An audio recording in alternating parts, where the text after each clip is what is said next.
comment evudde mu new world order. Kati kyolina okumanya kye kino. Mu old world order oba world order enkadde, Museveni yaliyo mu nsiko. Tebabba ye Kalulu n'agenda mu nsiko. Naye soka semwogerere mu nsiko yena agamba agenze kulwanirira ki demokrasia. Okitegeera ekintu ekyo. Era okubeera mu nsiko eyo Museveni yalaga bano ba Democrats ntinze gye ndi ngenda kulwana. Olwokubanga ali asuuti ngobanga afitinga mu qualities ze baali baagala.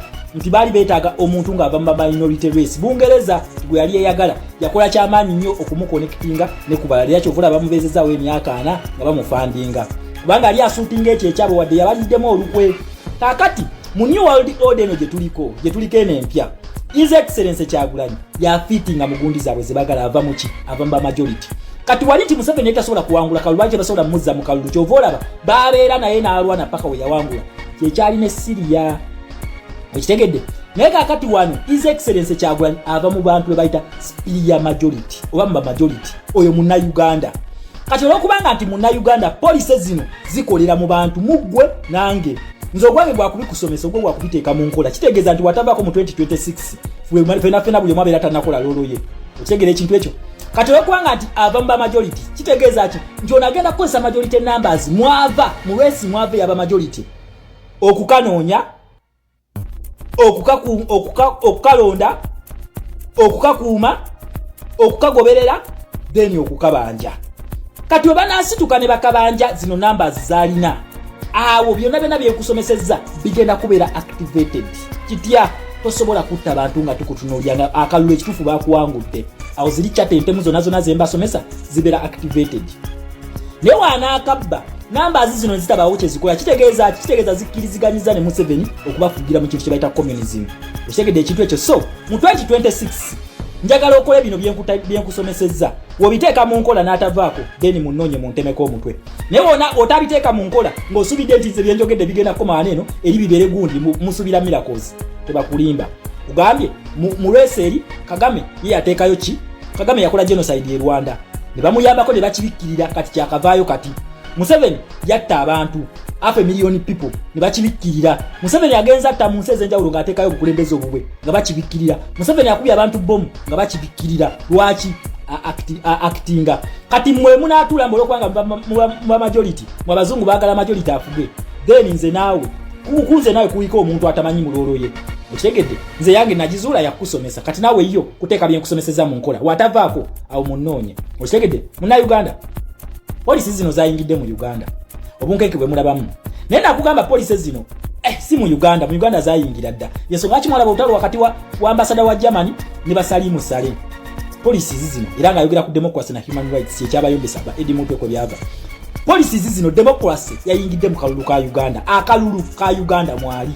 Kakati gwe wetegeke kuzanya lolozo zenkugambye yayingidde mu kalulu ka Uganda. Katya katulabe video eno then nzije tweyongereyo. Na Uganda naddala mu biseera by'okulonda omuli abalonzi okuyisibwako embooko ensambagiri n'empi. Kino olumu kiva ku mivuyo egibeera gyetobese mu by'okulonda gamba ng'okubba obululu okugulirira abalonzi n'okutiisibwatiisibwa.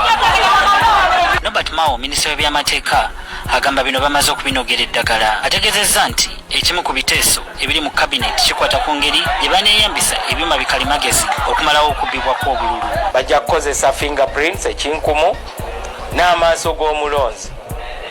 Ekigendererwa kyekyokulaba nti tewabaawo aleeta obululu n'abusonzeka mu kabokisi. Nti ebyuma bino byakuyambako n'okubala omuwendo omutuufu ogw'abalonzi anti emirundi mingi beesanze ng'omuwendo gw'abalonzi tegukwatagana n'obululu obubeera busuuliddwa.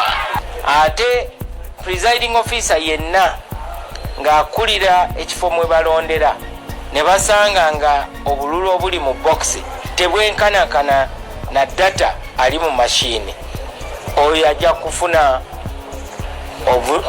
bajja kumuvunaana. Mu nsisinkano eno ebadde mu minisitule y'ebyamateeka akakiiko akalwanira eddembe ly'obuntu mu ggwanga n'akakiiko k'ebyokulonda kikkaanyiziddwako ng'amagye bwe gateetaagisa mu bifo awalonderwa anti kyeraliikiriza abalonzi nga mu kyo poliisi yesaanidde okulekebwa ekola ogwayo awatali kutiisatiisa balonzi. Nsuubira nti buli prosesi yonna gye tugenda ffe nga basiviliani bwe wabaawo oba obutabanguko oba bwe babaawo obutakkaanya poliisi yebeegonjola ensonga ezo so si magye.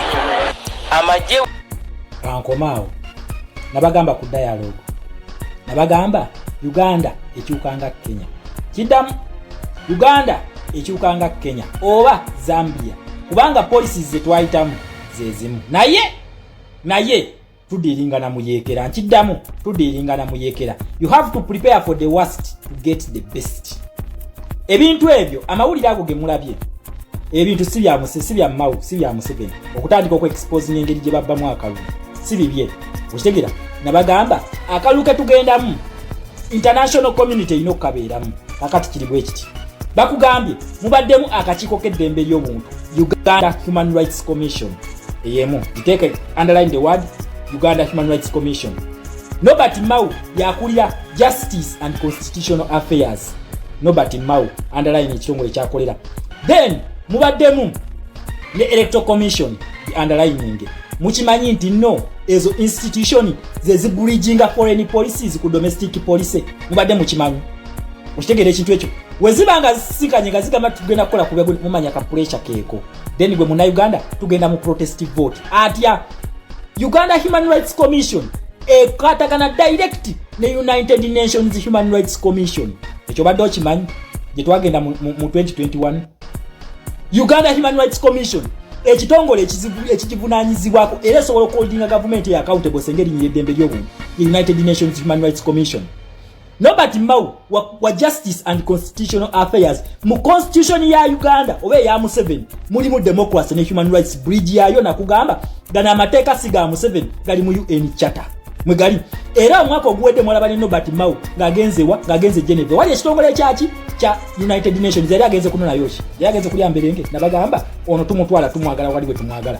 Then Electoral Commission yekulira policy ey'aba America abangereza ne United Nations nakugamba akalulu it is to get United Nations recognition naye ate ne colonial administration system gye tulimu eya Bungereza naye tugamba kuki kalulu democracy wa Bungereza ne America ne United Nations akolya mu Electoral Commission oche nabagamba nti akalulu ako sika Museveni kubanga democracy si uwe si ya muleta okitegera kati wala institutions zino zonna ezibridginga government ya Museveni ku international community nga zisinkanye manya ensoro ku kizigo kwekola kikweri tugenda mu protest vote naye however enchangenda bakolya video nga teriko kino kibasomesa ekintu ekyo bulungi nnyo naye however side sagala tukyamukirire tudiringa na muyekera. United Nations mwaka gwa 2005 weyayingira mu kalulu ke Syria nga mu Uganda omulaba akabinja kanamu nga weekali nga mulaba akabinja ka G77 nga weekali nga mulaba akabinja ka BRICS nga weekali kyekyali mu ggwanga lya Syria jako BRICS yokka yetaliyo by then oshegira naye namu ne G77 mu Syria byaliyo era byawaga Assad ne bamugamba bye mukkiriziganyizaako tokola ki tobiteesako Mao akugambye waliwo ekiteeso kiri mu cabinet ekiteeso ekyo Mao kyaleta si kya mu parliament no please tekibeera kya mu parliament ekyangenda bawa details y'ekyo ekintu ekigenda mu maaso international community ebanyize bino ebitongole bibridginga Uganda international community nkugambye enkyangenda basoosootera ekintu ekyo kyavudde kuki then mutegere n'obunkenke obuliwo tukifuniramu wa ngenda kibanyonnyola naye nkugambye akalulu ke tugendamu mu Uganda ako the world ensi yonna yonna bademocrats oba capitalist bonna webali kakati wotandika okulaba signs ezo eza foreign policy nga zitandise okufuluma manya bano bawedde ezo signs za foreign policies at its stage ento zikyali nto temunalabira ddala mugenda kulaba ku dialogue mugenda kulaba political parties mugenda kulaba political prisoners nga batebwa kubanga etamu ne condition is excellence Kyagulanyi yateekawo enkyangenda bakolya video tejja kubaamu ka video akatono nkunyonyole details zakyo nga z'obufumbo olina omwami naye ng'akutawanya olina omukyala ng'akutawanya bajja ne bakwagalako ne bagenda gwe alina ebizibu mu byenfuna nga sente zikuyita mu ngalo wooteeka sente zifa bufi b'owola tebazza gwe aloota ng'ogwa mu nnyanja gwe alumizibwa omutwe nga guganja okuwona naawe aloota ng'ebintu bikozesa ensonga z'obufumbo nina ekifo ku mugga awali amayinja wennyambulirako ebisiraani ekikwa ekifiiriza omudibo obutaganja obutaweebwa nzijanjaba abantu ab'enzikiriza zonna nsiŋŋaanibwa njeru ku lw'ejjinja gwanjagala kuba ku nnamba yange eyo naawe ali ewala ennyo yita ku WhatsApp.